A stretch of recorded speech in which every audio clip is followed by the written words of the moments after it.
Never travel abroad if you don't know these things. When you go to Thailand, you realize that gender can be divided into 18 types.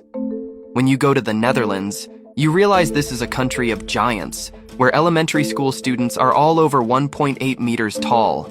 When you go to Penang, Malaysia, you realize that this small city full of Chinese flavors lets you eat until you're full with just $12. When you go to Hungary, you realize that if you don't date, you have to pay a single tax. When you go to Sombrero Island, you realize that there truly is a place in the world without time.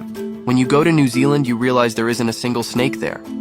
When you go to Africa, you realize that penguins don't only live in Antarctica, but also along the southern coast of Africa.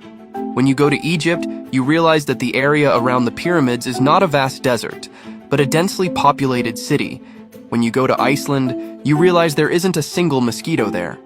When you go to Dubai, you realize that lions and tigers can be kept as pets.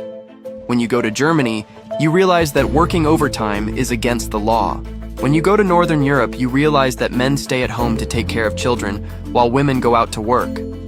When you go to Scotland, you realize that men there really like wearing skirts. When you go to Greece, you realize that although Greece was founded less than 200 years ago, the country has gone bankrupt 4 times. So, what other interesting facts do you know?